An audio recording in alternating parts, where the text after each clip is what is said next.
What the hell did you do to my car? That's how it started. The shouting, the chaos, all of it unraveling in the pre-dawn dark at 2:36 on a Saturday morning.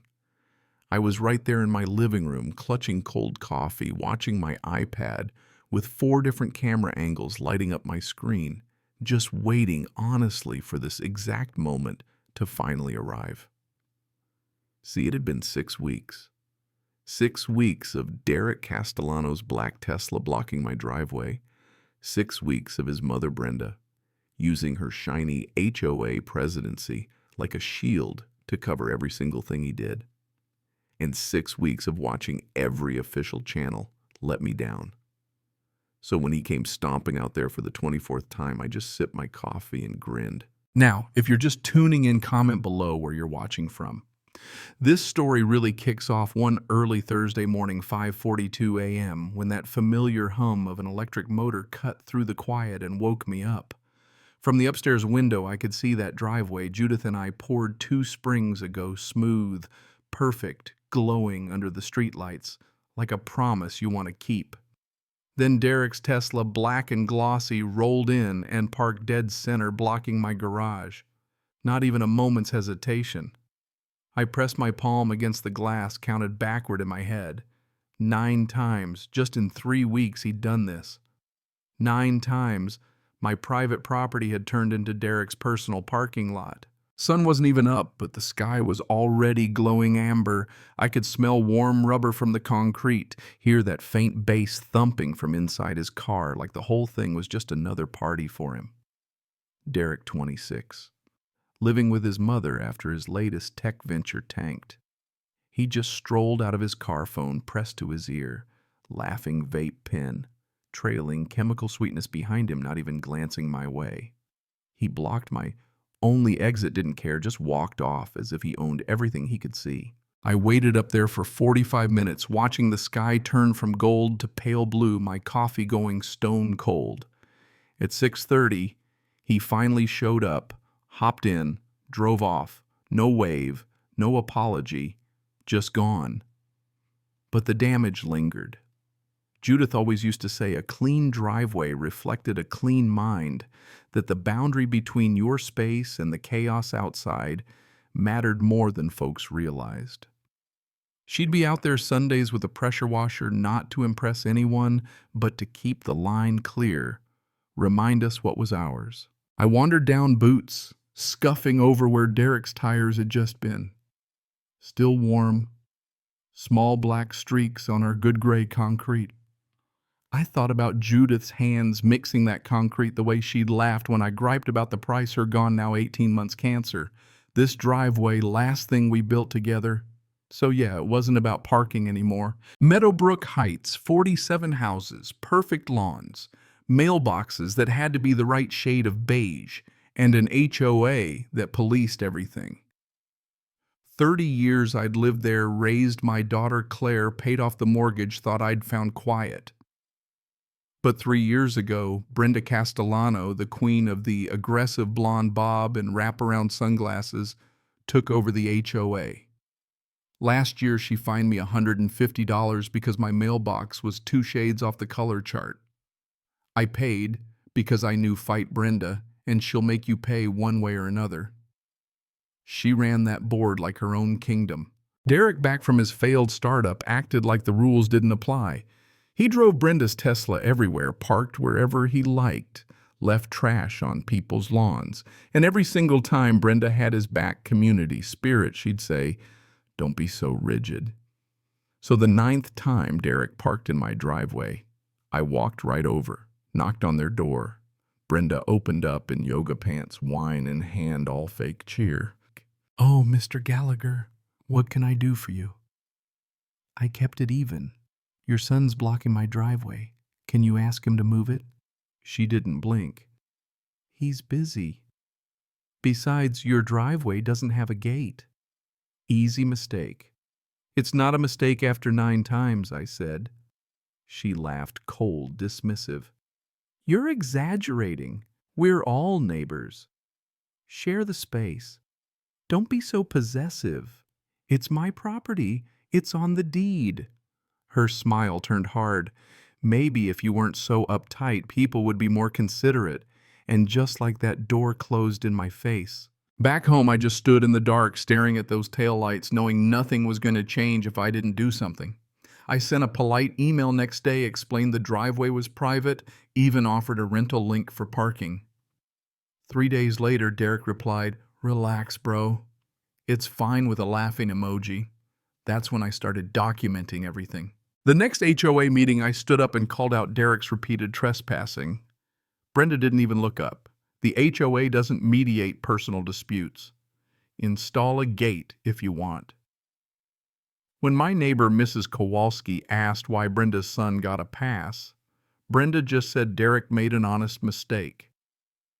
Mr. Gallagher is territorial, and that was it. Everyone just went quiet.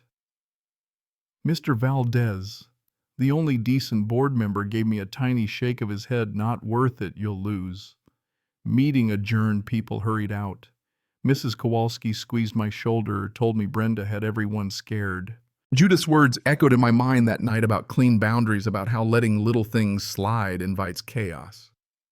Derek parked in my driveway 2 nights later, left beer bottles on my step. I took photos, added them to my folder. I wasn't angry anymore. Anger burns hot and fades fast. What I felt was cold, determined. They thought I'd give up, move away, that it was too hard to fight. They didn't know me. After the HOA shut me down, I spent 4 hours researching Oregon property law, trespass statutes, civil remedies, everything. 20 years in the Air Force taught me how to read technical manuals, follow procedures. The law said if you documented repeated trespassing and tried reasonable steps, you could act. So I called my daughter Claire. She said, "Dad, you have to sue them. I can get you a property lawyer." But I wanted to try one more thing. Derek kept parking, kept ignoring me. Brenda doubled down, and the police, well, Officer Hutchkins came by, but told me, without a gate or signs, it's a civil matter. Maybe try mediation through the HOA. Mediation with the president, who's the problem. Yeah, right. So I logged incident after incident, photos, timestamps, everything. Friday night, Mrs. Kowalski brought a casserole, told me to be careful, said Brenda was vindictive. I stood out on the driveway, cool concrete under my boots, and realized boundaries are a choice you have to make every day. I went deeper, property records, everything. By Sunday, Derek had scraped my driveway. That night, Brenda posted in the neighborhood group about inflexible neighbors. When people commented in my defense, Brenda deleted their posts and messaged them about community standards. But you know what? That didn't scare me. 20 years in the Air Force, I'd learned patience and planning. I knew how to change the battlefield. So when Derek and his friends showed up at 3 a.m. drunk and loud peeing on my lawn, I recorded it all, called 911. Hutchkins showed up, watched the video, but told me unless he caught them in the act, it wouldn't stick. File a civil complaint, he said. But it'll cost money, time, and there's no guarantee you'll win. So I started preparing for the long game. Researched self-help remedies, barriers, immobilizers, non-destructive traps, all legal if you warn them and avoid harm. Met with a lawyer, Linda Sutherland, sharp as a tack. She told me warn them, document everything, then act within reason. No injury, no permanent damage. You're good. My old buddy Graham, a retired structural engineer, walked me through the math, how to create a section of concrete that looked solid but would fail safely under a Tesla's weight. I sent Brenda and Derek certified letters. Continued trespass will result in defensive property measures. Notified the police, documented everything. Then I went to work nights in the garage, making sure every detail was right. Dug 2 precise holes, lined them with foam sand, built a thin plywood and concrete cap that would look real but crack under a car's weight.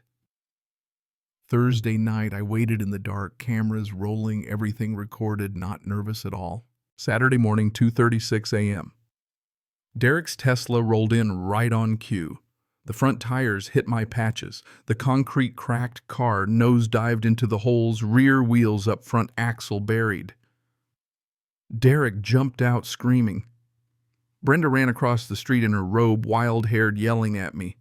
I just smiled, called 911, handed the police my folder with every photo, every report, every legal document, even the engineering specs. Hutchkins showed up, took one look at the foam padding and scanned the warning letters, the 20 documented incidents, and told Brenda legally this is a gray area, but it's not illegal. Neighbors gathered, saw the aftermath. Mr. Valdez told me I'm calling an emergency HOA meeting. Brenda needs to resign. Next day, contractors filled the holes, patched my driveway. Neighbors stopped by with lunch with stories. Someone uploaded the video. It went viral. Tens of thousands watched me defend my line. Turns out Brenda had been embezzling HOA funds. Mr. Valdez dug up proof, called another meeting. 38 residents showed, voted her out. Board apologized, refunded every fine she'd levied against me. But Brenda and Derek weren't done. They sued me for damages. Emotional distress, 85 grand. My lawyer laughed, said we'd win easily. Discovery showed emails where Brenda told Derek to keep parking on my driveway, used HOA money to pay for her lawyer, tried to manipulate the system at every turn. We went to court. I showed up in my Air Force blues. Judge Keating, a Navy vet himself, read the evidence, listened to both sides. Ruled in my favor. Dismissed their lawsuit as frivolous, ordered them to pay my attorney fees and damages, issued a restraining order, referred Brenda for criminal prosecution on embezzlement. She resigned, posted a public apology detailing every abuse. Derek moved out of state, sold the Tesla at a loss. The new board rewrote the rules, brought transparency, and my neighbors finally felt safe to speak up. You know, in the end, the driveway patched over the lines are cleaner than ever. People wave when they drive by now. Boundaries matter again. My daughter called, said the case was being cited in legal journals. I told her I just wanted to garden in peace. She laughed, said, "You did more than that. You showed people how to stand up when the system fails." So let me ask you, what would you do if nobody enforced the line for you? Would you back down or fight for what's right? Drop your thoughts below. Ever tangled with an HOA or neighbor who thought they were above the rules? Comment your story. I read every single one. And if you want to see more folks standing up to bullies and bureaucracy, hit subscribe, share your own experience, and remember sometimes to keep things clean. You have to draw the line yourself.